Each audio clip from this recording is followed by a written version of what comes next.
industry. Myself, Khushi Kulshresht, a proud member of NSCC, and I'm thrilled to be your host for the evening. Are you guys excited? अगर हाँ तो please एक बार Thums up से react कर दो सब फटाफट से.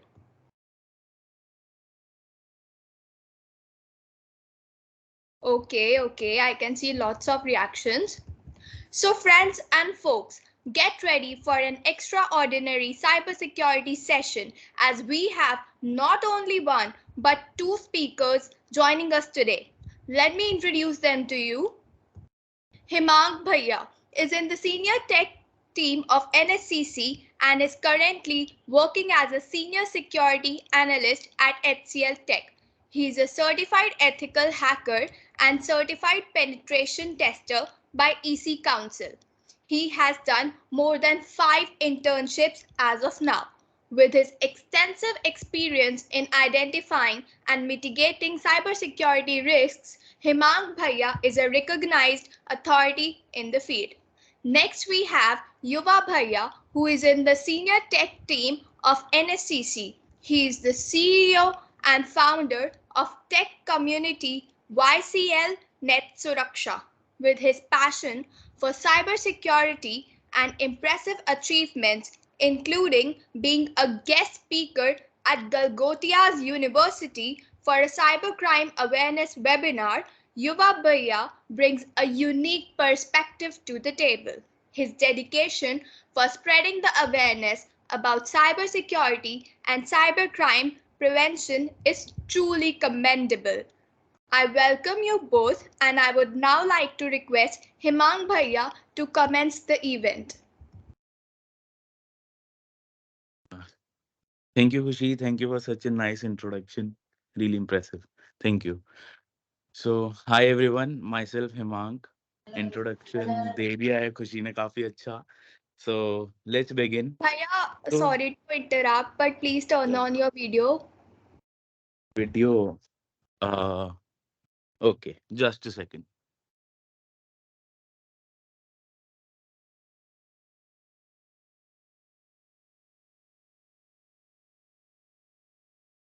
Yeah, am I visible? Yeah, you are. Yeah.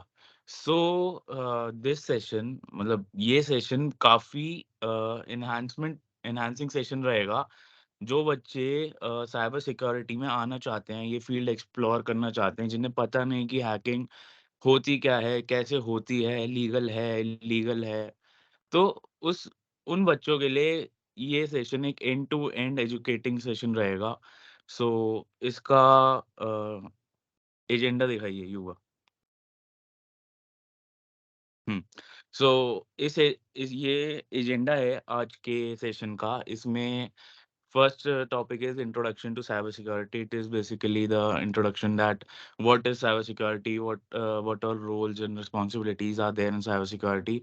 Next is ethical hacking. We will tell you what is hacking, what is basically the difference between ethical hacking and unethical hacking, prerequisites and methodologies which has to be followed, and what are the different domains of cybersecurity wherein you can work, and what all tools, security tools and measures we use on our day-to-day basis to test security parameters for companies.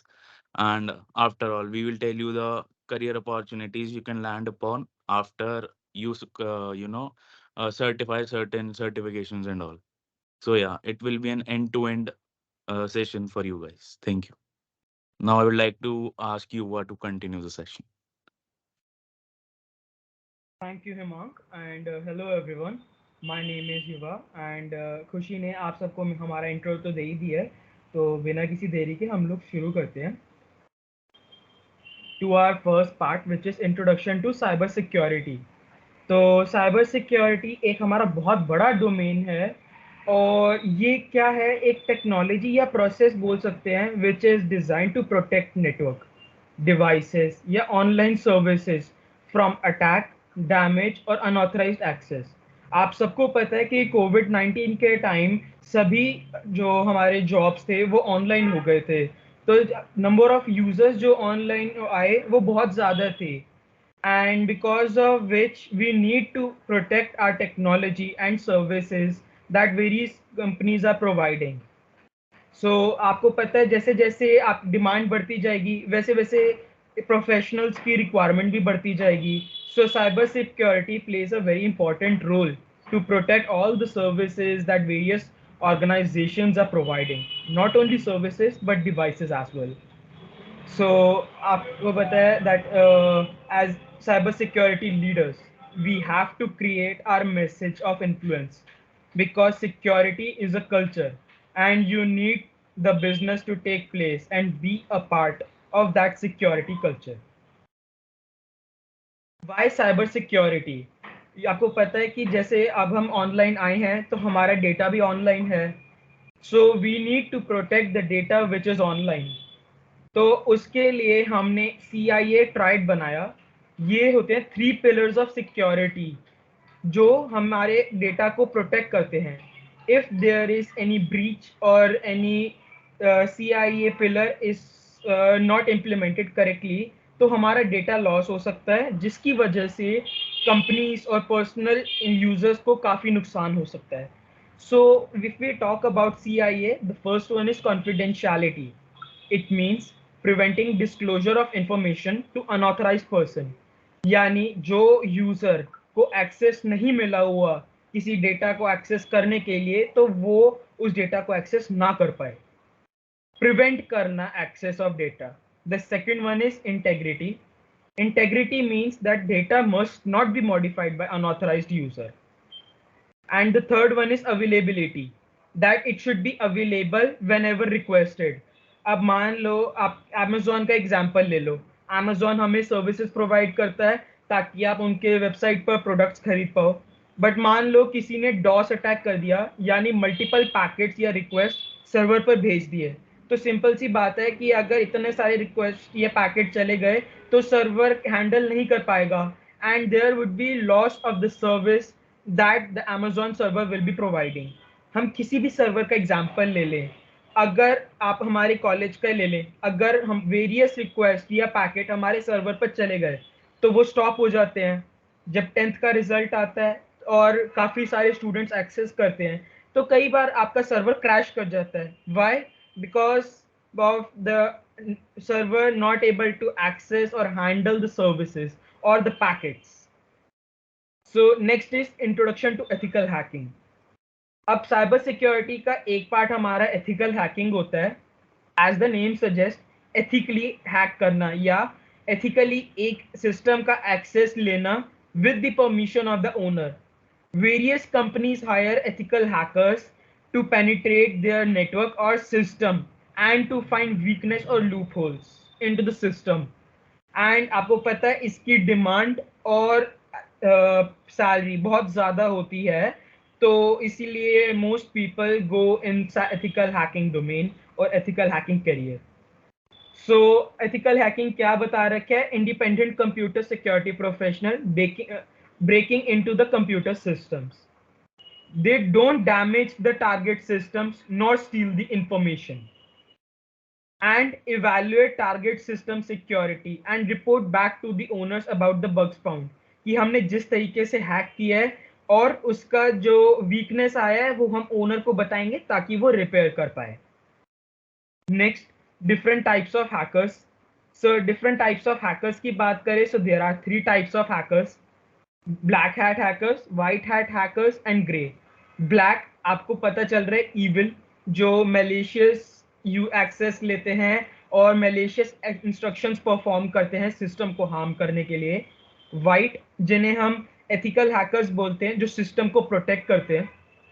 Grey hat hackers, white और black का combination, in the sense कि grey hat पहले attack करेंगे और उन पे depend करेगा कि वो इन्फॉर्म करना चाहते हैं या नहीं. सो हमने यहाँ 3 टाइप के लिखे हैं बट आपके बहुत सारे टाइप होते हैं जैसे स्क्रिप्ट किडीज या नूब्स. वो आप नूब्स बोले तो वो न्यूबॉर्न टेक्निकल बेबीज हम बोलते हैं जो इस फील्ड में नए नए आए हैं. स्क्रिप्ट किडीज जो गिटहब से स्क्रिप्ट लेते हैं और एक्शंस परफॉर्म करते हैं बट उन्हें ये नहीं पता होता उस टूल का काम क्या है. Part 3 is basic pre requisite and methodology. Now I'll Himang, please take over the session for part 3. Yeah. So, part 3, basic prerequisites and methodology. Next slide, you. So, the basic prerequisites which you require to, land in this field are first, programming languages. So, programming languages का देखो ऐसा रहता है कि we have to test different softwares, different websites. For softwares मतलब हमें पता होना चाहिए कि सॉफ्टवेयर बना किस लैंग्वेज पे, अगर सी पे बना है तो सी आनी चाहिए, सी प्लस प्लस बना है तो सी प्लस प्लस आनी चाहिए। तो देखो, अगर हमें सॉफ्टवेयर क्रैक करना है या सॉफ्टवेयर में वल्नरेबिलिटी निकालनी है, तो हमें उसका लैंग्वेज पता होना चाहिए, तभी तो हम उसमें वल्नरेबिलिटी निकाल पाएंगे कोड में। तो C, C plus plus, Python, Perl, Ruby, ये मोस्टली सॉफ्टवेयर लैंग्वेजेस होती हैं जिन पे सॉफ्टवेयर्स काम करते हैं। Next, websites, HTML, CSS, JavaScript, PHP, SQL, ये यूज होते हैं वेबसाइट्स में। HTML, CSS, जावा, ये सबको पता होगा, वेबसाइट्स में यूज होते हैं। अब मोस्टली वल्नरेबिलिटीज इन्हीं में निकलती हैं कि या तो HTML कोड, HTML इंजेक्शन हम कर सकते हैं। HTML कोड में हम इंजेक्ट करेंगे वल्नरेबल कोड, फिर हमने वो पर्टिकुलर कोड या वेबसाइट रन करके किसी को सेंड करी, उसकी आईपी हमारे पास आ गई। Now what we'll do is we'll scan their IPs, we'll try to hack their IPs. ये आईपी निकालने का तरीका है किसी का। बाकी एसक्यूएल क्यों यूज होता है? एसक्यूएल यूज होता है बैकएंड पे, डेटाबेसेस में। एसक्यूएल यूज होता है एसक्यूएल इंजेक्शन करने में। एसक्यूएल से हम डेटाबेस में क्वेरी चला सकते हैं, उससे हम कुछ भी करवा सकते हैं वेबसाइट से। हम वेबसाइट पे अपना नाम प्रिंट करा सकते हैं, वेबसाइट का अमेज़न, अगर हमने अमेज़न का डेटाबेस क्रैक कर लिया, हम कुछ भी चीज़ ऑर्डर कर सकते हैं, हमारे एड्रेस पे कुछ भी चीज़ डाल सकते हैं डेटाबेस में, वो हमारे घर आ जाएगी। तो ये सब होता है प्रोग्रामिंग लैंग्वेजेस का खेल। नेक्स्ट, लाइनक्स बेसिकली जैसे हैकिंग का विंडोज़ है। जैसे हमें बचपन में एमएस वर्ड सिखाया था और एक्सेल सिखाया था, सब विंडोज़ पे चलता है।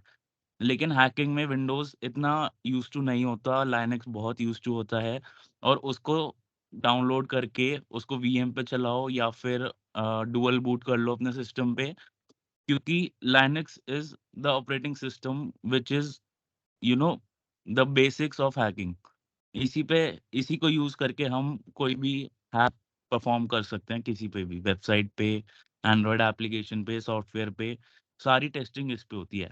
अब इसका बेसिक रीजन ये है, लाइनक्स बहुत ओपन सोर्स ऑपरेटिंग सिस्टम है। इसमें हम कोई भी कॉन्फ़िगरेशन अपने हिसाब से सेट कर सकते हैं। अगर मैं चाहूँ, मैं अपना आईपी भी इसमें फेक कर सकता हूँ, व्हिच इज़ वेरी इंपॉर्टेंट। अगर मैं किसी को हैक कर रहा हूँ, I would like to be safe. मैं इसमें अपना आईपी स्पूफ कर सकता हूँ, डीएनएस पैकेट्स आयरलैंड भेज सकता हूँ, पाकिस्तान भेज सकता हूँ, कहीं भी भेज सकता हूँ। तो यही इसमें आगे लिखा है, that security settings and configurations. ये सेटिंग्स और कॉन्फ़िगरेशंस हम सेट करते हैं हमारी सिक्योरिटी के लिए और हमारे क्लाइंट की सिक्योरिटी के लिए, ताकि दोनों सेफ रहें। Next, computer networks, OSI model, TCP IP model, firewalls, router, switches. अब हमने कॉन्फ़िगरेशन तो कर लिया, अब जो हमारे घर में राउटर लगा है उसकी कॉन्फ़िगरेशन, क्योंकि आईपी हमारे को वही असाइन करता है। घर में हम यूजुअली ईथरनेट नहीं यूज़ करते, ऑफ़िसेज़ में ईथरनेट केबल अवेलेबल होती है डेस्क टू डेस्क, बट घर में हम वाईफ़ाई यूज़ करते हैं, तो राउटर्स की कनेक्शंस, राउटर्स का कॉन्फ़िगरेशंस, ये सब हमें पता होना चाहिए। और कंप्यूटर नेटवर्क्स इसलिए ज़रूरी है, कल को अगर हम नेटवर्क पेनिट्रेशन टेस्टिंग परफ़ॉर्म करते हैं किसी क्लाइंट के लिए, तो हमें नेटवर्क्स का पूरा आइडिया होना चाहिए कि कौन सी वायर कहाँ लगनी चाहिए, फायरवॉल कैसे कॉन्फ़िगर होती है सर्वर रूम में, फायरवॉल कौन से रैक में लगती है, सब हमें पता होना चाहिए। Next, DBMS. डीबीएमएस का सबसे बेस्ट एग्ज़ाम्पल है एसक्यूएल इंजेक्शन। एसक्यूएल इंजेक्शन अगर परफ़ॉर्म हो गया, एसक्यूएल इंजेक्शन अगर किसी क्लाइंट की वेबसाइट पे वल्नरेबल है, तो हमें उससे आगे डेटाबेस कैसे एक्सप्लॉइट करना है, डेटाबेस में कैसे एंट्रीज चलानी है, डेटाबेस को कैसे मैनिपुलेट करना है हमारे फेवर में, तो उसके लिए हमें डीबीएमएस आना बहुत ज़रूरी है। ये सब आपको सीएसई में पढ़ाया जाएगा, सारी languages, C, C plus plus, Python, HTML, CSS, Java, SQL, Linux, DBMS, CN, computer networks, ये सब पढ़ाया जाएगा और ये बहुत इंपॉर्टेंट है। बट द थिंग इज ये सब पढ़ाया जाएगा थर्ड ईयर में, और third year is too late to start with these things, because third year तक आते आते मेरे हिसाब से आपको 2 इंटर्नशिप्स तो आराम से कर लेनी चाहिए। और इंटर्नशिप्स करने का बेस्ट तरीका है कि मतलब पहले पढ़ाई करो, इस चीज़ में अपने आप को मास्टर बनाओ ताकि कोई बंदा आपको इंटर्नशिप ऑफर कर पाए। Next, project management. अब जब हम पढ़ लेते हैं, हमारे को सब आ गया, कोई कंपनी कैसे जज करेगी कि हमें आता है? वो सीधा अपनी सिक्योरिटी एक न्यूबी के हाथ में नहीं दे सकती। Security is a big factor कि कोई कंपनी अपनी सिक्योरिटी हैम्पर करे एक इंटर्न के बिहाफ पे, वो कोई कंपनी नहीं करेगी। तो हमें एक प्रोजेक्ट बनाना होता है, वो हमें as a project intern hire करते हैं कि हम एक प्रोजेक्ट बना के देंगे उन्हें। उस वो प्रोजेक्ट बाद में उनके सिस्टम में या वेबसाइट पे कहीं पे इम्प्लाई होगा, और उस प्रोजेक्ट से वो हमारा टैलेंट जज करते हैं। तो इसलिए प्रोजेक्ट मैनेजमेंट बहुत ज़रूरी है कि हम किसी प्रोजेक्ट को लीड कर पाएँ, उसकी प्लानिंग कर पाएँ और उसको ऑर्गेनाइज़ कर पाएँ एक टीम में। अगर टीम है तो टीम। कंट्रोलिंग मतलब कंट्रोल हम कर सकते हैं टीम को अगर हम हेड हैं, बाकी एज़ अ इंटर्न हम कभी हेड नहीं होते। 2 या 3 इंटर्नशिप्स के बाद जब आप एज़ अ सिक्योरिटी एनालिस्ट या सीनियर सिक्योरिटी एनालिस्ट लगते हो, तो आप एक टीम को लीड करते हो जो प्रोजेक्ट करती है, जो प्रोजेक्ट बनाती है, and you are the one who implies that project on a system और वेबसाइट। तो इसलिए प्रोजेक्ट मैनेजमेंट और टीम वर्क आना बहुत ज़रूरी है इस फील्ड में। And next is knowledge about hardwares. So hardwares are basically keyboard, mouses, and all. Supposedly, I inject a keylogger in your system. I made a project of keylogger, and if I inject that keylogger in a system, what all information you will type via your keyboard, I will fetch all that information on my email. So you know how important that hardware thing is. मतलब अगर आपने keyboard से अगर ask भी press करा तो मेरे को पता लगेगा आपने एस्क प्रेस करा है। आप अपने जीमेल के user name, passwords, credit card credentials जो टाइप करोगे सब आएगा। तो उस केस में कैसे बच सकते हैं हम इंटरनल जो माइक्रोसॉफ्ट का इनबिल्ट कीबोर्ड होता है वो यूज़ कर सकते हैं। But as a security analyst I know this, so मैंने उसको ऐसे डिज़ाइन करा है कि कोई बंदा अगर बाय डिफ़ॉल्ट वो वाला कीबोर्ड भी यूज़ करेगा ना, तो भी मेरे पास कीलॉग्स आएँगे। So this is the thing, and that's how we play with the victim. तो ये चीज़ एक्सपीरियंस से आती है, पढ़ाई करके आती है। Next, reverse engineering. अब अगर हम एक सॉफ्टवेयर टेस्ट कर रहे हैं, supposedly I am testing SonarQube. SonarQube is basically a tool which is used to fetch code of a software. अगर हम किसी सॉफ्टवेयर की टेस्टिंग कर रहे हैं, तो हमारे पास उसका कोड होना चाहिए, बट कोई भी डेवलपर अपना कोड नहीं देगा। कोई डेवलपर अपना कोड नहीं देगा। हमें वो कोड भी निकालना आना चाहिए। सोनार क्यूब के थ्रू हम वो कोड भी निकाल सकते हैं। सो अगर हम किसी सॉफ्टवेयर की टेस्टिंग कर रहे हैं, तो सोनार क्यूब के थ्रू हम वो कोड निकाल के उस कोड में वल्नरेबिलिटीज़ निकाल सकते हैं, जैसे बफर ओवरफ्लोज़ सी++ में बहुत मिलती है, भर-भर के मिलती है। डेवलपर्स कोड गूगल से निकाल के एक पर्टिकुलर सेक्शन का कोड निकाल के वो कॉपी पेस्ट करते हैं, और वो ये भूल जाते हैं कि इससे सिक्योरिटी हैम्पर हो सकती है। कई कई डेवलपर्स अपना सिग्नेचर देने के चक्कर में फंक्शंस इन्वोकेट करते हैं कोड के अंदर, और उन्हें ये नहीं पता होता है फंक्शन का क्रैक ऑलरेडी अवेलेबल है या इसका एक्सप्लॉइट ऑलरेडी सीवीज में अवेलेबल है। So that's how we can crack their software in seconds, in minutes. Next, cryptography. Cryptography is nothing. It is basically encryption and decryption methods such as AES and ciphers and all. We need to know this because supposedly मैंने एक website design करी, मतलब मैंने नहीं, developers ने एक website design की, उन्होंने कहा आप इसको सिक्योर करो। अब मैं क्या करूँगा, कुछ मैं ये करूँगा कि जो बंदा अपना जी मतलब कोई भी लॉगिन पासवर्ड सेट करता है, तो वो बैकएंड पे इनक्रिप्ट होके जाए। मतलब अगर बीच में कोई बंदा बैठ के मेरे पैकेज मॉनिटर भी कर रहा है ना, और अगर उसको ईमेल पासवर्ड्स मिलते हैं, तो उसको एन्क्रिप्टेड मिले और उसको डिक्रिप्ट करने में सालों निकल जाएँ। मतलब उसे असली मेल पासवर्ड कभी मिलेगा ही नहीं। और फिर जब हम डिक्रिप्शन की बारी आएगी, अगर वो बंदा कल को फिर से लॉगिन करना चाहेगा, तो बैकएंड से और वेबसाइट तक आते-आते वो पैकेट डिक्रिप्ट होएगा। तो ये काम करता है cryptography. Last is problem solving and critical thinking skills. अब प्रॉब्लम सॉल्विंग का मतलब क्या हो गया? जैसे हमें कई बार ऐसे सिनेरियोज़ फेस करने पड़ते हैं कि यार कुछ नहीं मिल रहा। इतनी सिक्योर मिल गई, कुछ नहीं मिल रहा। बट ऐसा कुछ नहीं होता, कोई वेबसाइट, कोई भी सिस्टम कभी सिक्योर नहीं होता।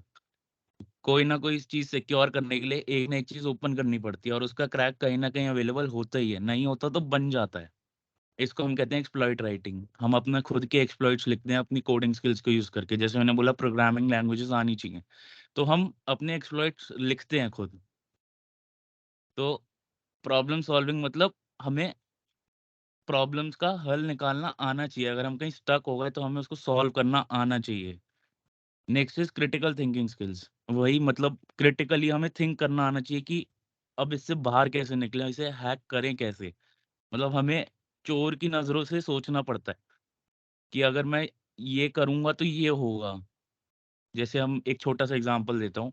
Axes is a vulnerability, cross site scripting. उसमें क्या होता है, हम एक एक्सेसिस पेलोड इंजेक्ट करते हैं वेबसाइट पे और जब हम वो किसी विक्टिम को सेंड करते हैं, उसका सेशन कुकी हमारे पास आ जाता है। सपोज़िटली उसने अमेज़न में लॉगिन करा, उसका सेशन कुकी जनरेट होगा, उसको सर्वर का एक्सेस देने के लिए मतलब लॉगिन करने के लिए उसके अकाउंट को, वो कुकी हमारे पास आ गया, हमने कुकी स्टील कर लिया। अब हम उस कुकी को स्टील करके, उसको यूज़ करके हम उसके अकाउंट में लॉगिन कर सकते हैं। So this is the thing, मतलब हमें क्रिटिकल थिंकिंग आनी चाहिए। Next, basic methodology. अब मेथोडोलॉजी का मतलब ये होता है कि हैकिंग परफॉर्म होती कैसे है। भैया हमें समझ आ गया, हमने सारे प्रीरिक्विजिट्स कर लिए, सब हो गया, लेकिन हैकिंग करे कैसे, किसी को हैक करे कैसे? सबसे पहला स्टेप, फुटप्रिंटिंग। फुटप्रिंटिंग का मतलब होता है जैसे बेसिक लैंग्वेज में समझाता हूँ। जैसे अब कोई चोर है, उसको किसी घर में चोरी करनी है, तो वो हफ्ते 10 दिन किसी चीज उस घर को मॉनिटर करेगा कि ये बंदा किस टाइम बाहर जाता है, किस टाइम रात को घर आता है, वो चीज़ मॉनिटर करेगा। उसे कहते हैं फुटप्रिंटिंग। अब अगर हमें ये सिस्टम में करना है, आईटी सेक्टर में करना है, तो कैसे करते हैं? व्हो इज़ लुकअप। हमें एक आईपी ऐसा आईपी मिलेगा, सिर्फ़ एक आईपी, दैट्स इट। 8 डिजिट्स का एक नंबर मिलेगा, हमें उसको हैक करना है बस। तो उसका ज़रिया ये होता है कि हम उसको कैसे करते हैं, व्हो इज़ लुकअप, उसपे पहले व्हो इज़ लुकअप परफ़ॉर्म करते हैं कि उस आईपी पे कौन बैठा है। लाइनक्स पे कमांड डालेंगे व्हो इज़ स्पेस आईपी, पता लगेगा इस पे कौन-सा सर्वर चल रहा है, कौन इस आईपी के पीछे कौन बैठा है। और अगर उस पे सर्वर सर्वर चल रहा है तो डीएनएस होगा ऑब्वियसली, डोमेन नेम सर्विस, तो उसका डीएनएस लुकअप करेंगे। सेकंड, उसको हम डालेंगे वायरस टोटल पे, चेक करेंगे, एनमैप स्कैन करेंगे उस आईपी पे। IP lookup basically IP lookup is Nmap scan. उसपे देखेंगे कौन-कौन से पोर्ट्स ओपन है, पोर्ट्स पे कौन-सी सर्विसेज़ चल रही हैं। अभी आगे दिखाएँगे, पूरा स्टेप दिखाएँगे इसका, ठीक है? Next is scanning. स्कैनिंग बता दिया, port scanning, network scanning, fingerprinting, firewalking. Port scan करेंगे, उस पे सर्विसेज़ देखेंगे, कोई नेटवर्क होस्ट हुआ हुआ है, नेटवर्क के बारे में जानेंगे। सब हम उसका देखते हैं, पहले निकालते हैं, उसके बाद एक्सप्लॉइट फाइंड करते हैं। अगर नहीं मिलता, तो हम अपना एक्सप्लॉइट खुद लिखते हैं। उसका कोड ऑफ कंडक्ट समझते हैं और उसका एक्सप्लॉइट हम खुद लिखते हैं, ठीक है? Third step is gaining access. Access gain करना, password attacks, social engineering, viruses, worms, trojans, ये टेक्नीक्स हैं to gain access of a system. Supposedly मेरे पास यूज़र एक्सेस आ गया किसी सिस्टम का। अब वो कैसे आया वो छोड़ दो, वो अभी आपको नहीं समझ आएगा। अब यूज़र एक्सेस आ गया, लेकिन कई फाइल्स ऐसी होती हैं जिन पे सिर्फ़ एडमिनिस्ट्रेटर राइट होता है। अब उनका एक्सेस कैसे लेना है? अब उनका एक्सेस हम ऐसे ले सकते हैं कि हम प्रिविलेज एस्केलेशन कहते हैं उसको बेसिकली। तो हम उस पर्टिकुलर फाइल या फ़ोल्डर को हम एक्सेस करना चाहते हैं, उस पे प्रिविलेज एस्केलेशन करेंगे थ्रू डिफरेंट टेक्नीक्स, ये देख के कि कौन-कौन सी सर्विसेज़ चल रही हैं और क्या-क्या सर्विस पे एडमिनिस्ट्रेटर एक्सेस है कि ये सर्विस सिर्फ एडमिनिस्ट्रेटर ही रन कर सकता है और मॉडिफाई कर सकता है, उस सर्विस का एक्सप्लॉइट ढूंढेंगे या बनाएंगे। So hacking is all basically about exploits, कि मतलब एक्सप्लॉइट मिल जाए या तो हम बना लें। नेक्स्ट, पासवर्ड अटैक्स में ये आता है कि मान लो फिशिंग आ गया, social engineering is also fishing. मैंने एक अपना इंस्टाग्राम का लॉगिन पेज, मतलब कोड बड़े आराम से निकाल सकते हैं हम उसमें जाके, सोर्स कोड रिव्यू में जाके, और हम आराम से उसका वेब पेज का कोड निकाल सकते हैं। सेम इंस्टाग्राम लॉगिन वाला पेज हमारे पास आ जाएगा। मैंने उसको कहीं भी होस्ट कर लिया, होस्ट करने के बाद टाइनी यूआरएल से उसका कस्टम यूआरएल बना लिया, सेम इंस्टाग्राम का। अब मैंने एक मेल सेंड करी आपको कि ऐसे ऐसे आपका अकाउंट यहाँ लॉगिन हुआ है, and if you didn't open your account please reset your password. Normal बंदा डर के अपना अकाउंट का पासवर्ड रीसेट करेगा। अब जैसे ही वो पासवर्ड रीसेट करेगा ना, उसका नया पासवर्ड मेरे पास आ जाएगा। So this is social engineering.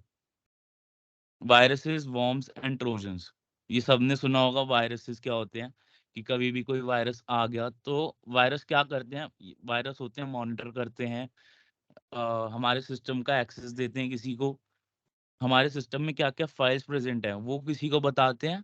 अब वो हम नहीं पता लगा सकते किसको बता रहे हैं। Next is worms, worms and trojans. Trojans क्या होते हैं बेसिकली, मैंने मतलब डीएसए वाले को बोल दिया कि भाई ये कोड विद हैरी का प्रीमियम लिंक है, एंड ये ओपन करेगा ना, इसमें देखो सारा फ्री मिलेगा, उसका जितना भी पेड कंटेंट होगा ना सब तेरे को फ्री मिलेगा। अब वो बंदा उससे इतना खुश होगा कि भाई कोड विद हैरी का सारा कंटेंट मेरे को फ्री मिल रहा है, तो उसे खोलता हूँ। जैसे ही वो लिंक पे क्लिक करेगा ना, उसका सिस्टम इंफॉर्मेशन, आईपी, उसने कौन से सिस्टम पे क्लिक करा है, क्रोम पे क्लिक करा है, फायरफॉक्स पे क्लिक करा है, जहाँ क्लिक करा है, सब मेरे पास एक फाइल डाउनलोड होगी उसके सिस्टम में, वो ऑटोमेटिकली रन करेगी और उसके सिस्टम का एक्सेस मेरे को देगी। मतलब वो बंदा सो रहा है और मैं उसका लैपटॉप ऑन कर सकता हूँ अपने घर से। अब उसके लैपटॉप में कुछ भी कर सकता हूँ, मतलब मैं टीम व्यूअर लॉन्च करके टीम व्यूअर का एक्सेस भी ले सकता हूँ, कैमरा चालू कर सकता हूँ, माइक चालू कर सकता हूँ, कुछ भी कर सकता हूँ। Next, maintaining access. अब एक्सेस मिल गया, कई बंदे करते हैं टेम्पररी एक्सेस लेते हैं, लेकिन टेम्पररी एक्सेस का कोई फायदा नहीं है, बंदे ने सिस्टम शट डाउन कर दिया, एक्सेस आपका कट जाएगा। बट हमें एक ऐसा वायरस, ऐसा एक्सप्लॉइट बनाना चाहिए जिसमें हमारे पास एक्सेस लाइफ लॉन्ग रहे। अगर उसने बंद करके रीस्टार्ट भी कर लिया सिस्टम तो कनेक्शन रीस्टोर हो जाए हमारा। उसका एग्जांपल होगा ओएस बैकडोर्स। मतलब हम एक ऐसा बैकडोर क्रिएट करेंगे कि जब उसका सिस्टम चालू होगा तो हमें कनेक्शन, ऑटोमेटिकली कनेक्शन हमारे सिस्टम पे लिसन होगा और हम कनेक्ट कर पाएंगे मशीन से। Next is clearing tracks. Clearing tracks का मतलब ये है कि अब हमारा काम हो गया है, हमें उसके सिस्टम से जो फाइल एक्सट्रैक्ट करनी थी, जो फाइल उसके सिस्टम में डालनी थी, सब हो गया, हमारा काम खत्म, हमने बंदे को पूरा खत्म कर दिया है। बट अब जो फाइल हमने डाउनलोड करी थी वो हमें उसके सिस्टम से निकालनी भी तो है, कि हमारे पास कोई, उसके पास हमारे खिलाफ कोई सबूत ना रहे कि हाँ इस बंदे ने मेरे को हैक करा है। तो उसको कहते हैं क्लियरिंग ट्रैक्स। कि मतलब जैसे चोर घर में घुसा तो वो आते हुए अपने सारे फिंगरप्रिंट्स, फुटस्टेप सब निकाल के आता है ना घर से, ताकि पुलिस उसे पकड़ ना पाए। तो यही चीज एक हैकर भी करता है। नेक्स्ट, एक रेज हैंड हुआ है युवा, 1 मिनट।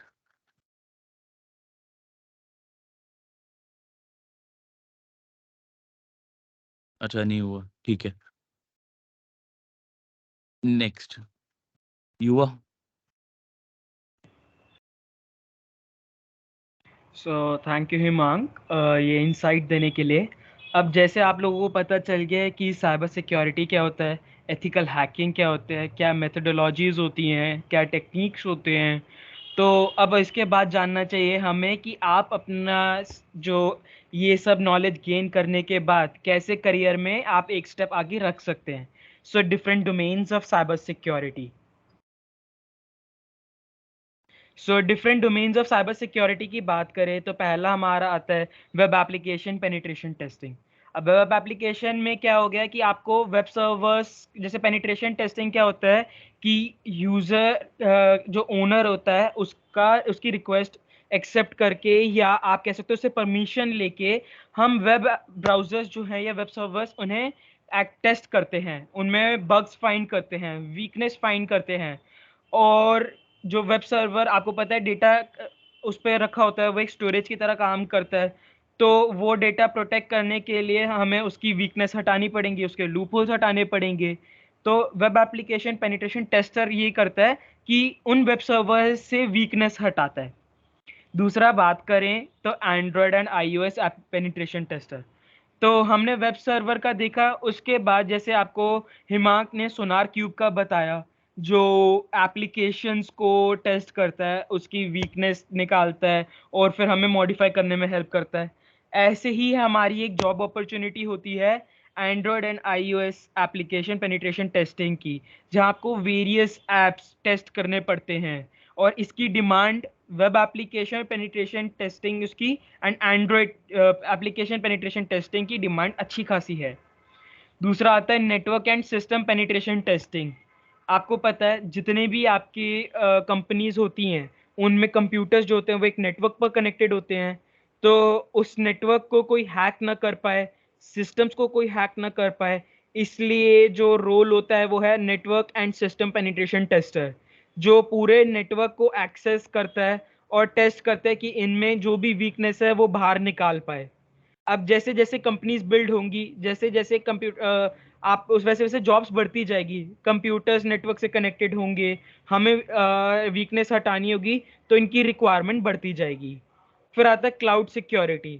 अब आने वाला टाइम पूरा क्लाउड सिक्योरिटी का है, और अभी भी क्लाउड सिक्योरिटी या क्लाउड सर्वर्स हमारे पास होते हैं, उन्हें सिक्योर करना is very important to protect our data. ऐसे क्लाउड सिक्योरिटी है। फिर आता है हमारा डेवसेक ऑप्स, जिसे हम बोलते हैं डेवलपमेंट सिक्योरिटी ऑपरेशन। अब डेवलपमेंट सिक्योरिटी मतलब हमने डेवलपमेंट भी कर रहे हैं और उसे सिक्योर भी कर रहे हैं, उस ऑपरेशन का होता है डेवसेक ऑप्स। यानी मान लो हमने एआई से एक ऑटोमेटेड सॉल्यूशन निकाल दिया, एआई ऑटोमेटेड सॉल्यूशन, एंड उस ऑटोमेटेड सॉल्यूशन को हमें बाद में सिक्योर भी करना है, ताकि कोई हैकर, जो ब्लैक हैट हैकर है या ग्रे हैट हैकर, उसे हैक न कर पाए। तो हमारा आता है डेवसेकऑप्स। देन आता है हमारा disaster recovery and business continuity planning.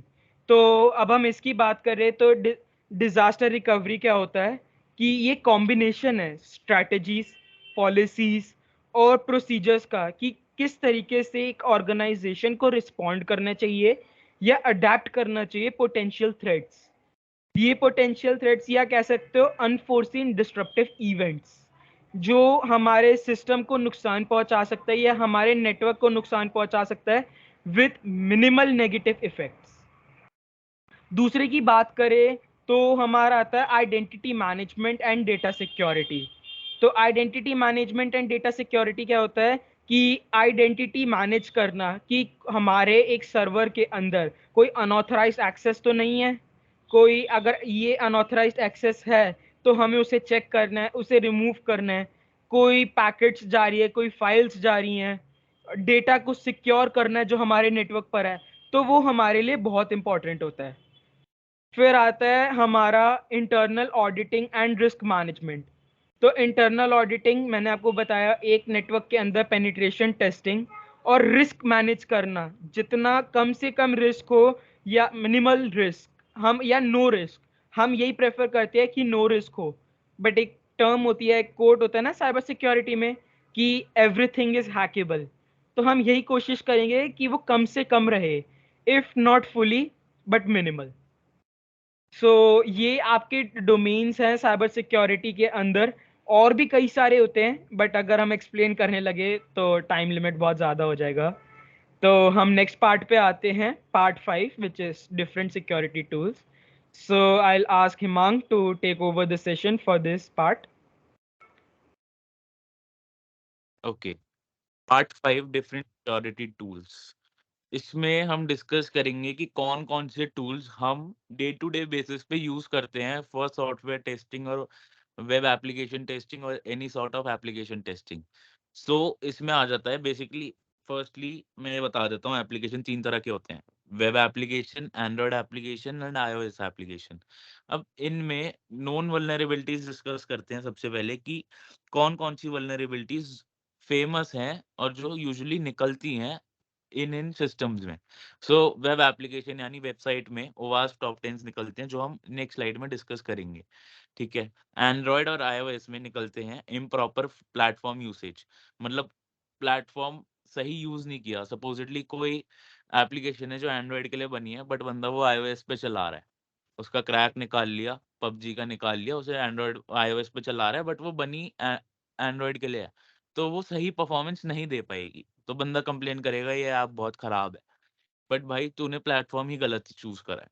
Next is insecure data storage. अब पबजी में यूसी का जितना भी स्टोरेज होता है ना वो एक डेटाबेस में होगा, लेकिन अगर वो डेटा कहीं गलत डेटाबेस पे जा रहा है, डेटाबेस में कहीं गलत टेबल में स्टोर हो रहा है, तो वो एक वल्नरेबिलिटी है और वो कल को एक मिसहैपनिंग क्रिएट कर सकती है टेंसेंट गेम्स के लिए। ठीक है। तो ये एक इनसिक्योर डेटा स्टोरेज मेथड हो गया। Next is insecure communication. अब कम्युनिकेशन का मतलब ये नहीं है कि पबजी में हम गेम में एक दूसरे से बात कर रहे हैं, नहीं। कम्युनिकेशन का मतलब ये है कि गेम सर्वर से कैसे कांटेक्ट कर रही है, सर्वर से कैसे बात कर रही है। अब मैं सर्वर और गेम के बीच में बैठा हूँ, तो मैं गेम से कुछ भी परफॉर्म करा सकता हूँ और सर्वर से कुछ भी परफॉर्म करवा सकता हूँ बैक एंड पे। तो अगर मेरे को गेम में मेरे पास यूएमपी है और सामने वाले पे M249 है, तो मैं अपने हाथ में M416 ले सकता हूँ। तो ये एक इनसिक्योर कम्युनिकेशन का एक रिस्क है, जो मैं इम्प्लीमेंट कर सकता हूँ गेम में। Next is insecure authentication.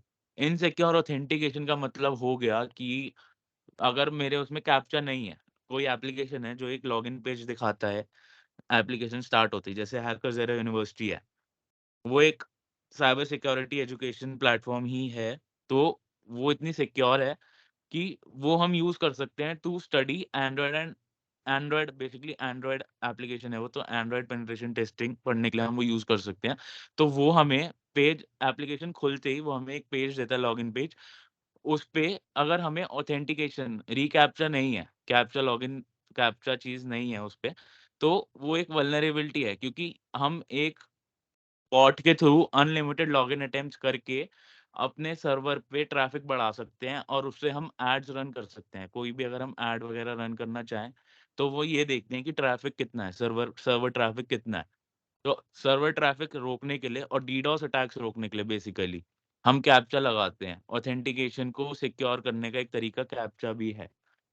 बाकी तरीके जब आप पढ़ोगे, खुद समझ में आएँगे कि क्या-क्या तरीके होते हैं, क्या-क्या चेंजेस हम कोड में कर सकते हैं ऑथेंटिकेशन को सिक्योर बनाने के लिए। Next is cryptography. Again email passwords को सिक्योर करने के लिए, सिक्योरली बैकएंड तक पहुँचाने के लिए क्रिप्टोग्राफी का यूज़ होता है और बैकएंड से वापसी एप्लीकेशन पे लाने के लिए क्रिप्टोग्राफी का यूज़ होता है। Next is client code quality. अब एप्लीकेशन में लॉगिन हो गए, यूआई-यूएक्स हमें क्लियर और अच्छा तभी दिखेगा अगर क्लाइंट कोड का मतलब हो गया कि जो भी हमें यूआई-यूएक्स दिख रहा है, वो एक कोड लिखा हुआ है। अब उस कोड की क्वालिटी अगर अच्छी है, वो कोड प्रीमियम कोड लिखा हुआ है एकदम, मतलब क्लीन एंड क्लियर और हर चीज़, हर एलिमेंट अपनी प्लेस पे सही लगा हुआ है, तो हमें यूआई-यूएक्स और उसका परफॉर्मेंस नेक्स्ट लेवल देखने मिलेगा। तो क्लाइंट कोड क्वालिटी एक फैक्टर हो जाता है सिक्योरिटी टेस्टिंग के लिए। Next is code tampering. Code tampering बहुत एप्लीकेशंस में मिलता है, वेबसाइट में भी मिलता है, एंड्रॉयड, आईओएस हर जगह मिलता है। कोड टैम्परिंग का मतलब हो गया कि मैं कोड को किसी एप्लीकेशन को अपने फेवर में रन करवा सकता हूँ। जैसे again example of Amazon. Amazon का अगर मैंने कोड टैम्पर करा, तो मैं उससे कुछ भी ऑर्डर करवा सकता हूँ अपने एड्रेस पे without paying anything. Code tamper कर लिया तो कुछ भी करवा सकते हैं। मैं उसमें चेंज कर सकता हूँ कि मैं आईफ़ोन 14 का प्राइस उसमें 0 करके ऑर्डर कर लूँगा अपने एड्रेस पे। तो मैंने ₹0 पे करने हैं अमेज़न को, बट मेरे घर पे आईफ़ोन 14 आ जाएगा।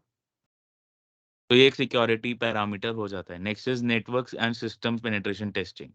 Again network and system penetration testing is a combined topic and it is performed combinedly, क्योंकि नेटवर्क और सिस्टम कंबाइंडली काम करते हैं एक ऑर्गेनाइजेशन में। क्योंकि सपोज़िटली 1000 लैपटॉप्स या डेस्कटॉप्स हैं और वो कनेक्टेड हैं आपस में। तो उस कनेक्शन को हम नेटवर्क कहते हैं।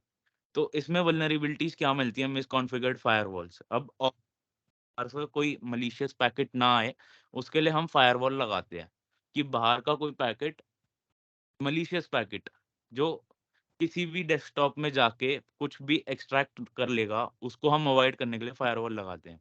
अब वो अगर मिसकॉन्फिगर्ड हुई, तो वो ज़ाहिर-सी बात है, वो मलिशियस पैकेट ऑफिस में आएगा और कुछ भी लेके बाहर चला जाएगा। तो उस चीज़ को अवॉइड करने के लिए हम फायरवॉल्स को अच्छे से कॉन्फ़िगर करने की कोशिश करते हैं, और मिसकॉन्फ़िगरेशन एक वल्नरेबिलिटी की तरह ट्रीट होता है। Next is malware.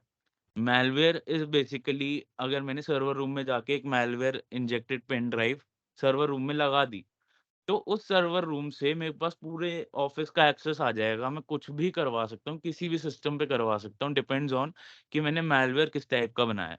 अगर मैंने एक ऑब्ज़र्वेटरी मैलवेयर बनाया है, तो मैं सिर्फ़ ऑब्ज़र्वेशंस कर सकता हूँ कि ऑफ़िस में क्या चल रहा है, कौन बंदा अपने सिस्टम पे बैठ के क्या कर रहा है।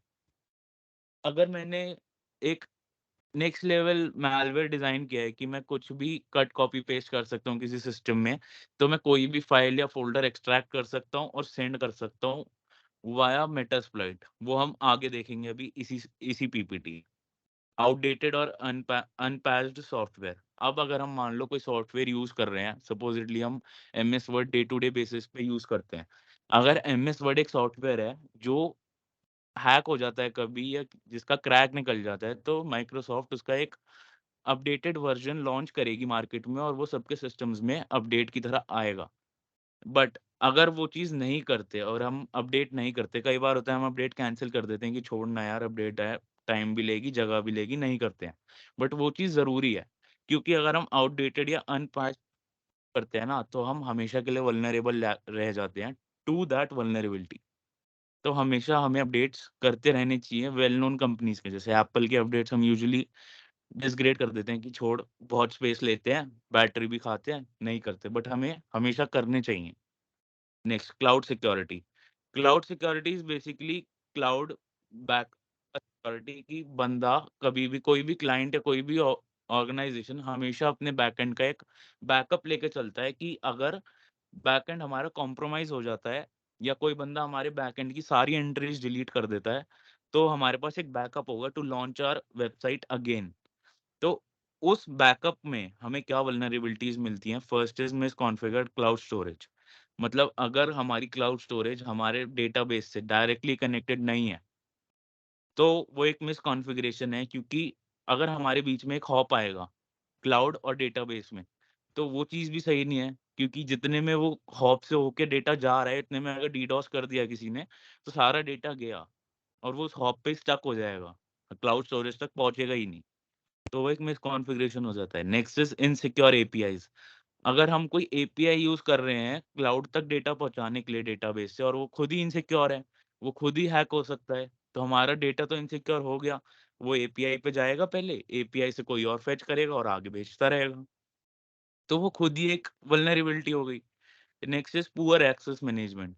Poor access management, as the name suggests, poor access management का मतलब होता है कि जो एक्सेस मैनेजमेंट है उस पर्टिकुलर क्लाउड का या फिर डेटाबेस का, वो बहुत पुअर है कि कोई भी बंदा एक्सेस कर पा रहा है।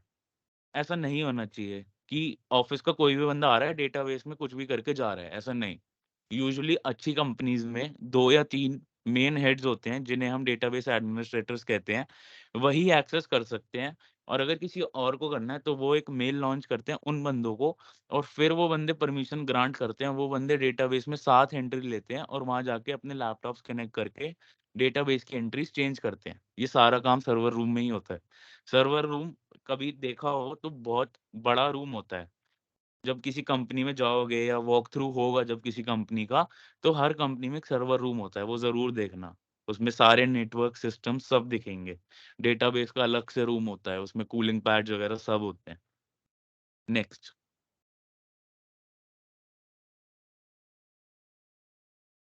You are next. या so ओवास्प top 10s। ओवास्प top 10s जो वल्नरेबिलिटीज़ हमने पीछे छोड़ी थी, जो वेब में यूजुअली मिलती हैं, तो 2007 इसके 2 वर्ज़न होते हैं, एक तो 2017 और एक 2021। दोनों में कोई डिफरेंस नहीं है, बस नाम चेंज कर दिया है, मिक्स मैच करके नाम चेंज कर दिए हैं, वल्नरेबिलिटीज़ वही हैं।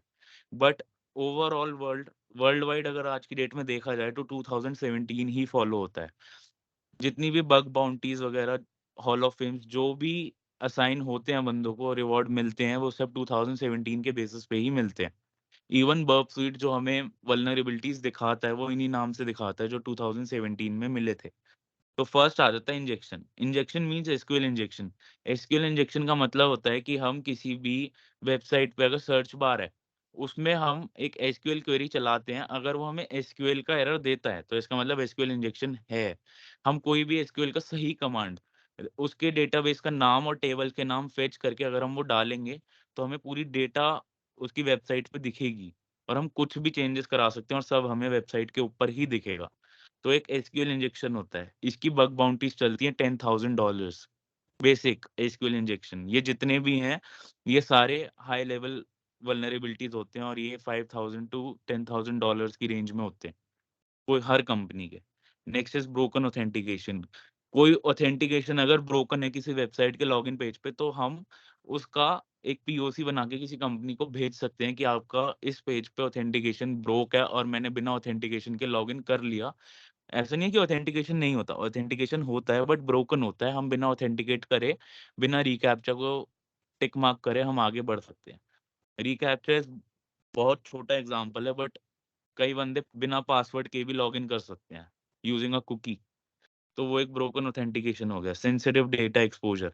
सेंसिटिव डेटा एक्सपोजर हो गया कि अगर मैंने कोई वेबसाइट पर रजिस्टर कर रहा हूँ मैं, उस पे मैंने अपना एड्रेस डाला, अपना जेंडर, एज, फोटो अपलोड करी, वो सारा मेरा सेंसिटिव डेटा है, मेरा पर्सनल डेटा है। अब कोई वो पर्टिकुलर वेबसाइट अगर कोई एपीआई यूज़ कर रही है, वो एपीआई वल्नरेबल है, तो मैं उससे किसी भी बंदे का पर्सनल डेटा यानी सेंसिटिव डेटा एक्सपोज़ कर सकता हूँ किसी और को।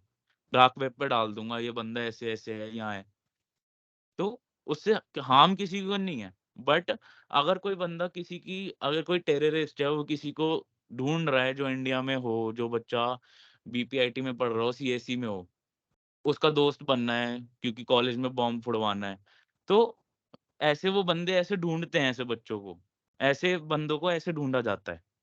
उनका डेटा एक्सपोज होता है, उनको ढूंढा जाता है, फिर वो बंदा आएगा, दोस्ती करेगा, कॉलेज में आएगा, ऐसे चीज़ें चलती हैं। ये एक बहुत बड़ा एग्ज़ाम्पल हो गया, ऐसा नहीं होता। बट ऐसा होता भी है डार्क वेब पे, तो डार्क वेब की तरफ हमें नहीं जाना, जब तक हम एक्सपर्ट नहीं होते साइबर सेक में। Next is XML. XML is basically XML files, जो एक्सएमएल फाइल्स हमारी वेबसाइट्स पे होते हैं, उनको हम कैसे मैनिपुलेट कर सकते हैं और कैसे चला सकते हैं हमारे हमारे फ़ेवर में। मतलब हम अपने फ़ायदे के लिए कैसे एक्सएमएल एंट्रीज़ को चेंज कर सकते हैं बैकएंड पे। वो सारा इस वल्नरेबिलिटी में आ जाता है। Next is broken access control, same as broken authentication.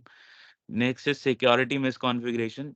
Security misconfiguration हमने पीछे पढ़ ही लिया है कि कोई भी अगर मिसकॉन्फिगर्ड पैरामीटर है, तो वो एक सिक्योरिटी हैम्पर है। Next is cross site scripting.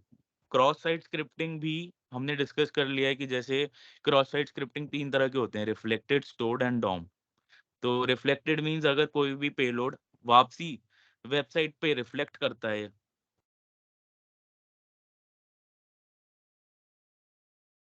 Sorry, my network got broke, sorry.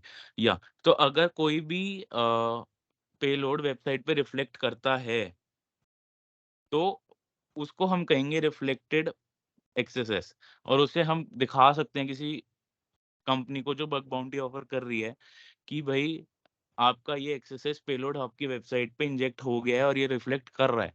अब वो कहेगा इससे क्या रिफ्लेक्ट कर रहा है, तो हम उसको एक्सप्लॉइट करके दे देंगे कि देखो हम आपके किसी कस्टमर का कुकी स्टील करके उसके अकाउंट में फ्री फंड में लॉगिन कर सकते हैं। तो एक्सेस का बेसिक गोल यही होता है कि हम कुकी स्टील करके किसी बंदे की आइडेंटिटी स्टील कर सकते हैं। अगर वो बंदा ओमेगल का अकाउंट बना के बैठा है, अगर ओनली फैंस का बना के बैठा है, तो हम उसका ओनली फैंस से ओमेगल एक्सेस कर सकते हैं, एक्सेस से, किसी भी वेबसाइट का। तो नेक्स्ट इज़ इनसिक्योर डीसीरियलाइज़ेशन। इनसिक्योर डीसीरियलाइज़ेशन कुछ नहीं होता, बेसिकली बहुत बेसिक वल्नरेबिलिटी होती है। लाइक कोडिंग, कोड्स वगैरह पे डील करती है ये। कोड में कोई अगर सेमीकोलन मिसिंग है या कुछ, इनसिक्योर डीसीरियलाइज़ेशन वो हो गया कोड का कोड ऑफ कंडक्ट वगैरह स्टडी को हम डीसीरियलाइजेशन वल्नरेबिलिटी कहते हैं। तो ये बहुत बेसिक वल्नरेबिलिटी है, इसका इतना मिलता भी नहीं है क्योंकि डेवलपर्स बहुत अच्छे हो गए हैं आजकल डीएसए पढ़ के, तो इसलिए ये मिलती नहीं है आजकल। Next is using components with known vulnerabilities. अब हम ऐसे कंपोनेंट्स, जैसे अगर हम एक ऑफिस में हैं, ऑफिस में हमें दे दिया कि भाई आपको सिक्योरिटी टेस्टिंग भी आती है, कोडिंग भी आती है, तो आप ही बना लो ये प्रोजेक्ट, आप ही बना लो ये वेबसाइट। ठीक है, हम बना लेंगे, लेकिन हम उस वेबसाइट को अपने हिसाब से बनाएंगे कि हम वही कंपोनेंट्स यूज करें जिनमें कोई ऑलरेडी नोन वल्नरेबिलिटी हो। अगर हमने वो चीज बनाई, फिर वो हमारे पास ही आएगी टेस्टिंग के लिए, तो वो चीज़ ऑफ़िस वालों क्या करते हैं, ऑफ़िस जो भी कंपनीज़ होती हैं, क्या करती हैं अपने डेवलपर्स के पैसे बचाने के लिए सिक्योरिटी रिसर्चर्स को ही दे देती है डेवलपमेंट पार्ट भी, जिसको हम डेवसेकऑप्स कहते हैं। कि आप ऑटोमेशन भी कर लोगे, डेवलप भी कर लोगे, सिक्योरिटी भी मैनेज कर लोगे, तो ये चीज़ कभी नहीं करनी चाहिए। हम डेवलपर्स नहीं हैं, हम सिक्योरिटी रिसर्चर्स हैं। हमें डेवलपर कोड देगा, हमें कोड लिखना नहीं है। Next is insufficient logging and monitoring. अगर मेरे पास एक लॉगिंग सिस्टम है कि हर कॉलेज के हर गेट पे हर बंदा अपना आई कार्ड पंच करेगा, उससे उसके आई कार्ड का क्यूआर स्कैन होगा और उसका लॉगिन होगा बैकएंड पे, और जब वो जाएगा तो वो अपना आई कार्ड पंच करेगा जिससे लॉग आउट होगा। तो ये इसको हम कहेंगे लॉगिंग एंड मॉनिटरिंग। बट अगर मैं एक ऐसा आई कार्ड, ऐसा एनएफसी टैग डिज़ाइन कर लूँ, जिससे मैं उसको बायपास कर सकूँ कि मैं कॉलेज में चला तो गया, पंच भी कर लिया, लेकिन जाते हुए मैंने पंच भी करा बट वो लॉग आउट नहीं हुआ। मैं बाद में आया, मैंने दोबारा पंच करा और तब वो लॉग आउट हुआ। तो ये इनसफिशिएंट लॉगिंग एंड मॉनिटरिंग एक वल्नरेबिलिटी हो जाती है, जो हम वेबसाइट्स में भी देख सकते हैं और हार्डवेयर भी देख सकते हैं। एंड्रॉयड एप्लीकेशंस, आईओएस एप्लीकेशंस कहीं भी देखने को मिल सकती है। और ये भी एक बेसिक वल्नरेबिलिटी है, जो यूजुअली नहीं देखने को मिलती। अगेन क्योंकि डेवलपर्स बहुत अच्छे हो गए हैं डीएसए पढ़ के। नेक्स्ट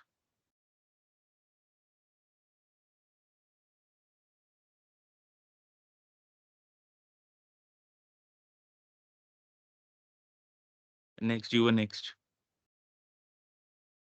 मैंने कर दिया है, डिफरेंट सिक्योरिटी टूल्स आ रहा होगा।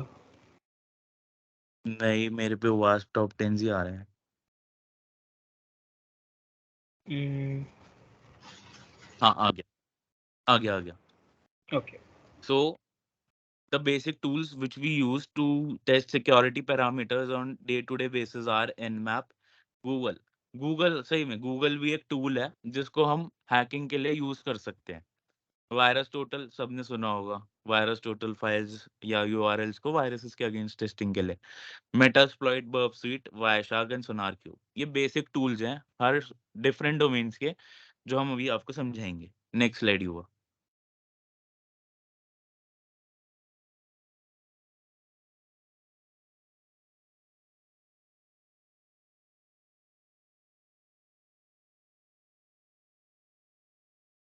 नेक्स्ट स्लाइड हुआ।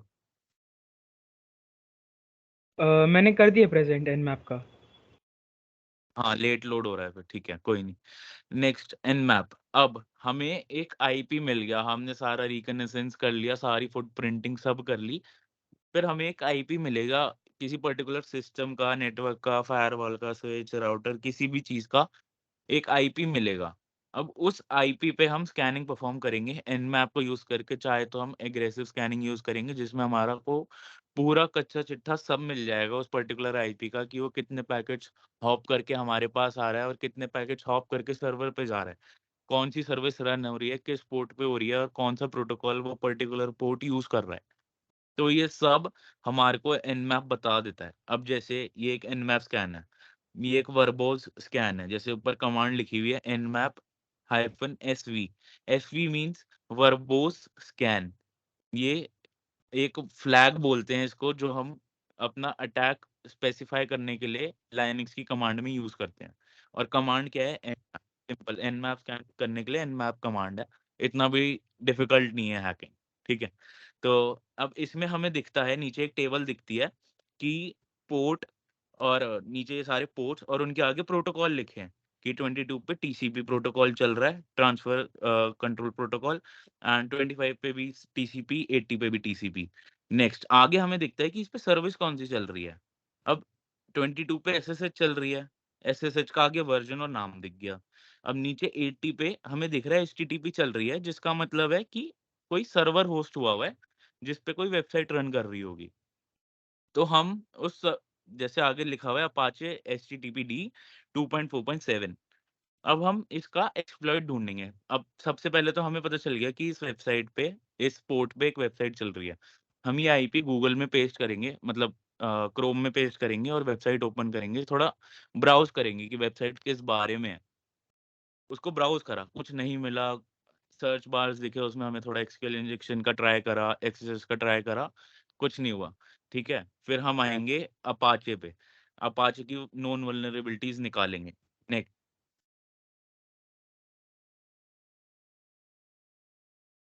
अब हमने एक्सप्लॉइट फाइंड करने के लिए गूगल करा, गूगल करने के बाद हमने इसकी नोन वल्नरेबिलिटीज निकाली, मिल गई तो ठीक, वरना खुद लिखेंगे। Next,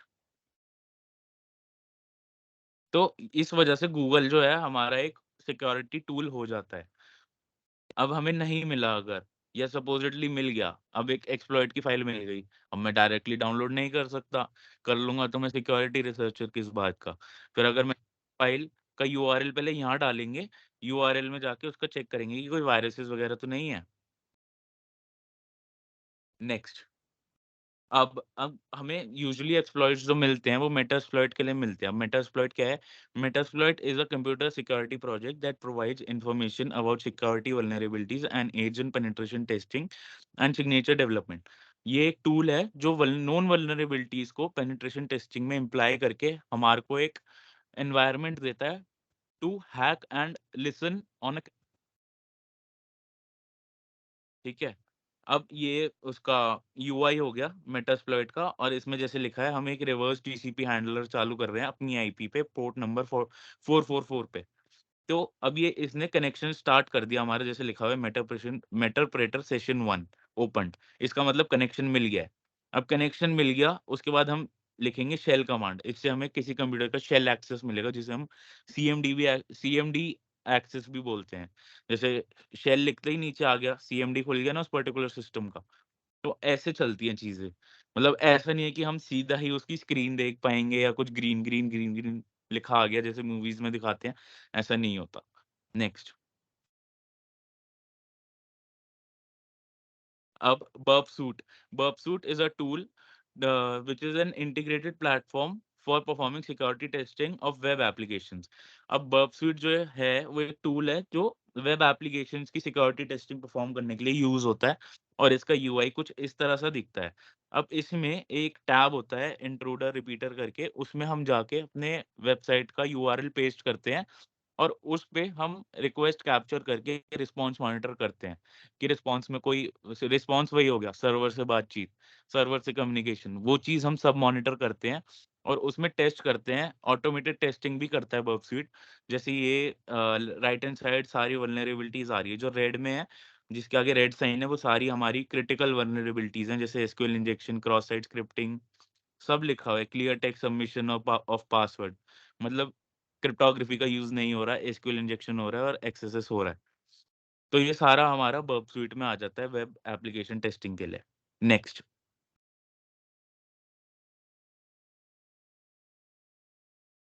Wireshark is a tool which is use to monitor a network. अब ये नेटवर्क मॉनिटर कैसे करता है?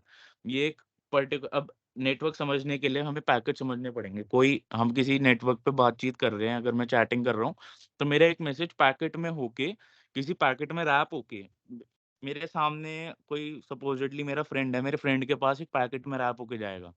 अब वो पैकेट को ये वायरशार्क मॉनिटर करता है। अगर मैंने कहीं लॉगिन करा, ईमेल पासवर्ड भी एक पैकेट में रैप होके सर्वर पे जाएगा। तो वायरशार्क के थ्रू हम वो पैकेट अनपैक करके, अनरैप करके, उसके अंदर क्या चीज़ है, मेल पासवर्ड, वो चीज़ हम मॉनिटर कर सकते हैं। यहाँ नीचे जैसे user datagram protocol, internet protocol लिखा है, ईथरनेट फ्रेम लिखा है, यहाँ पे एक आ जाएगा पैकेट इन्फॉर्मेशन करके, या कुछ ऐसी पैकेट की इन्फॉर्मेशन लिखी होती है, उस पे क्लिक करके हम उसका देख सकते हैं, उसमें ईमेल पासवर्ड सब। अब ये काम करता है HTTP वेबसाइट्स पे, HTTPS पे नहीं करता।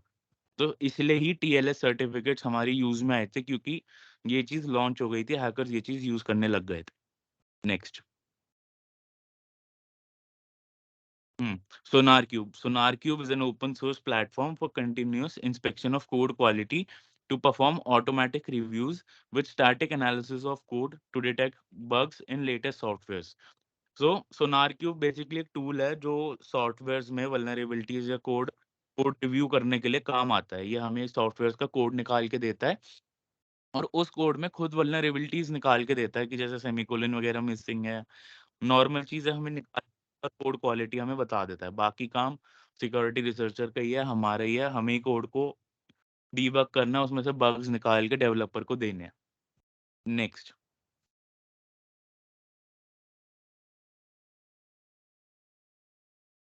Career opportunities. अब भैया हमने सब कर लिया, बट हमें ये नहीं पता कि इससे हम बनेंगे क्या, हैकर बनेंगे या रिसर्चर बनेंगे या बनेंगे, क्या बनेंगे। तो इसका आंसर है हम ये सब बन सकते हैं। हम एक सिक्योरिटी एनालिस्ट भी बन सकते हैं, साइबर सिक्योरिटी एनालिस्ट भी बन सकते हैं, इंफॉर्मेशन सिक्योरिटी एनालिस्ट भी बन सकते हैं।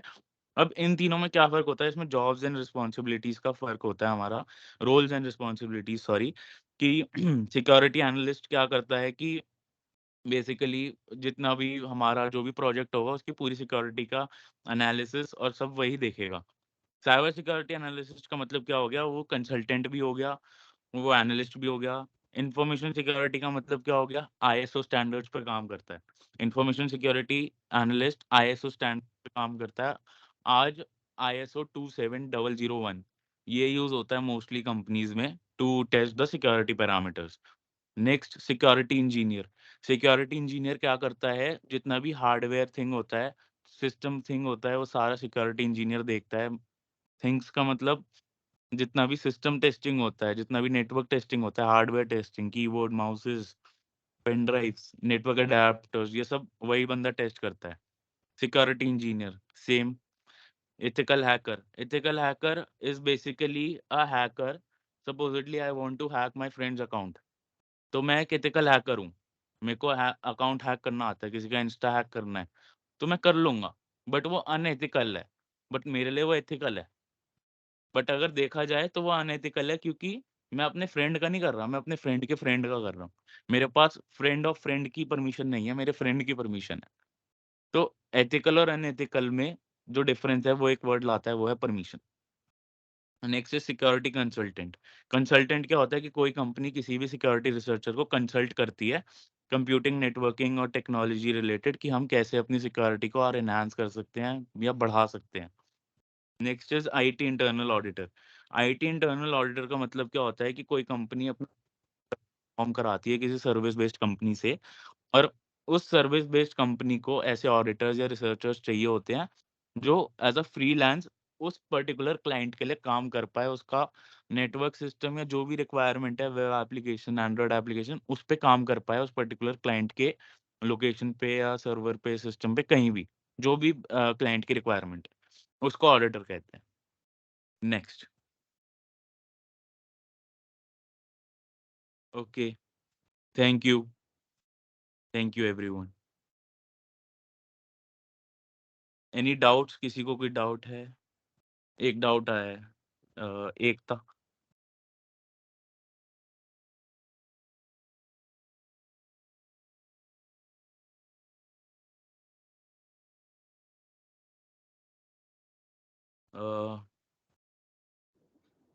Good evening, everyone. ऑर्गेनाइजर एकता। Yes, हाँ, so गुड इवनिंग एकता।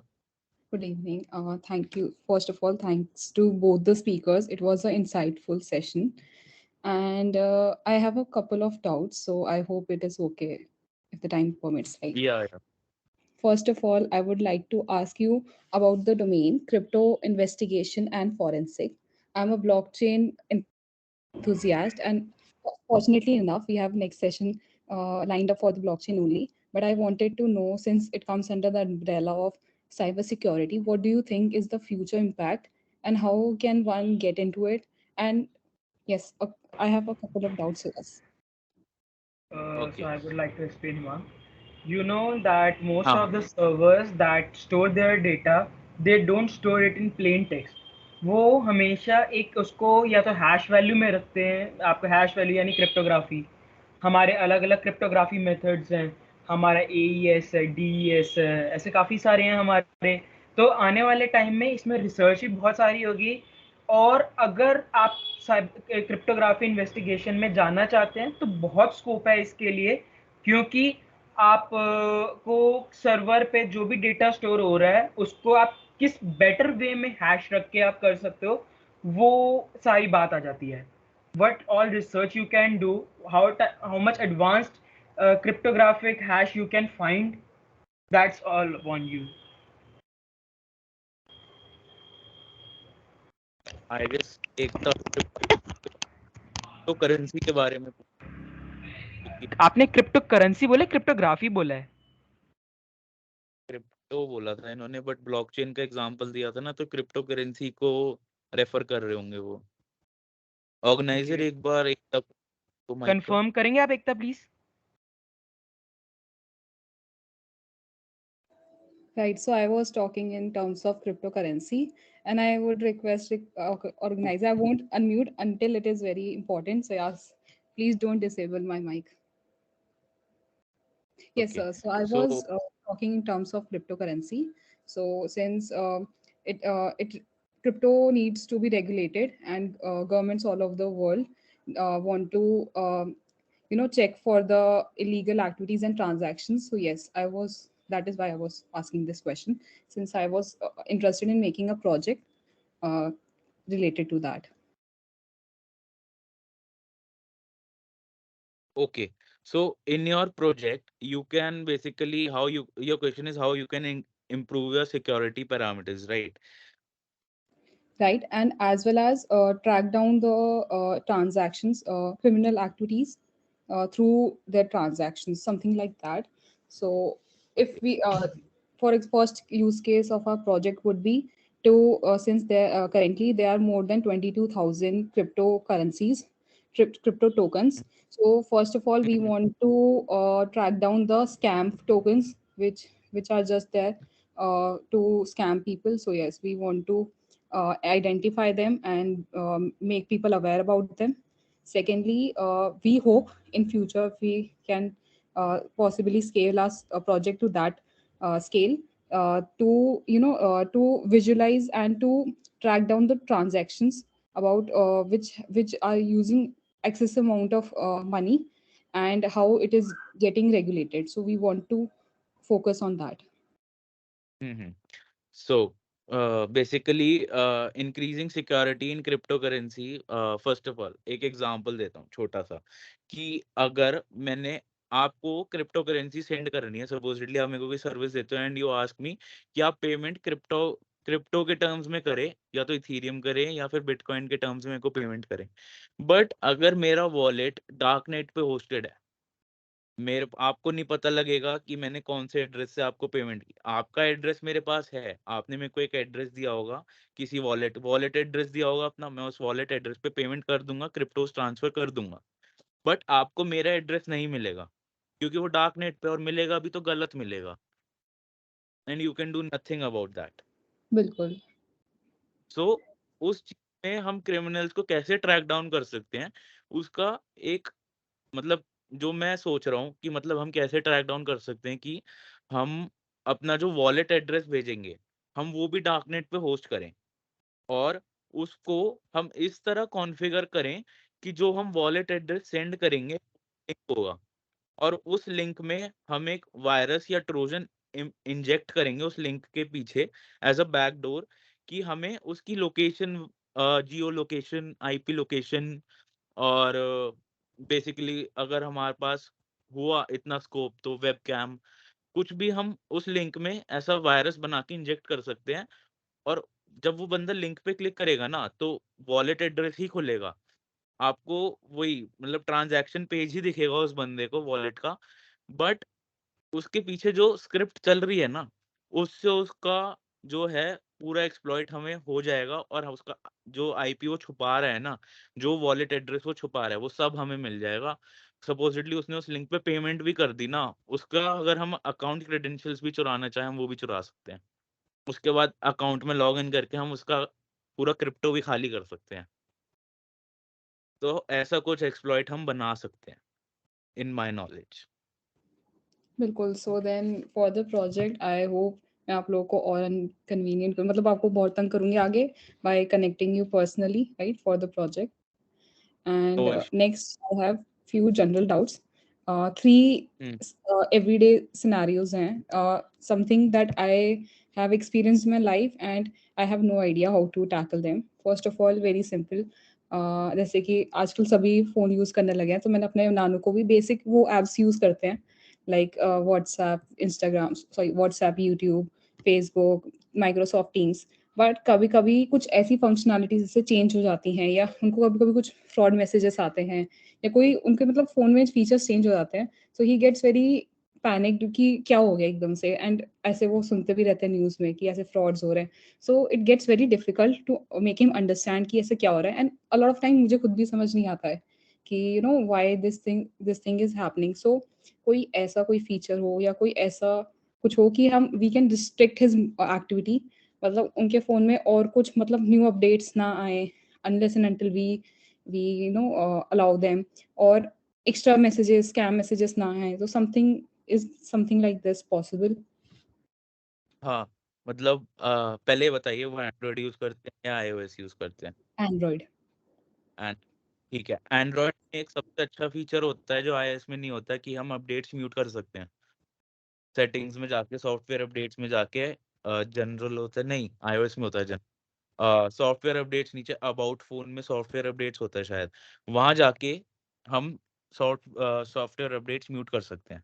तो अपडेट्स नहीं आएंगे, ऑटो अपडेट्स भी ऑफ कर सकते हैं, तो ऑटो अपडेट भी नहीं होगा फोन, तो कोई यूआई चेंज भी नहीं होगा। अगर कोई फोन लॉन्च करता है यूआई अपडेट तो वो भी नहीं होगा। सेकंड, स्पैम मैसेजेस और कॉल्स, हम जो कॉल सेटिंग्स होती है, जो फोन का आइकन होता है लेफ्ट साइड बॉटम कॉर्नर, हम वहां जाके ऊपर 3 डॉट्स पे क्लिक करके सेटिंग्स में जाके हम अवॉइड स्पैम कॉल्स करके एक ऑप्शन होता है, उसको टॉगल ऑन कर सकते हैं। Same with the messages app जो फोन ऐप के बराबर में होती है, सेटिंग्स में जाके स्पैम मैसेजेस अवॉइड कर सकते हैं। और उसके लिए शायद ट्रू कॉलर इंस्टॉल्ड होना चाहिए फ़ोन में, क्योंकि ट्रू कॉलर स्पैम कॉल्स और मैसेजेस आइडेंटिफ़ाई कर पाता है। बिल्कुल, I will do that. Next I हुँ। हैव कि अ लॉट ऑफ एकता, ऐसे लगा right. I am sorry to interrupt but since हमारा नेक्स्ट सेशन लाइंड अप है, आप प्लीज ग्रुप पे डाउट्स पूछ लेना। श्योर। ठीक। Ekta, thank no you. issues. You can DM me personally and we'll talk on your doubts. No issues. Thank you Himang भैया and युवा भैया। एंड गाइस, आप लोगों से रिक्वेस्ट है, सिंस आपने ये सेशन अटेंड किया है तो सर्टिफिकेट्स मिलने चाहिए, एंड इसलिए आप लोग QR कोड स्कैन कर लीजिए, and we will be starting the next session in 5-7 minutes.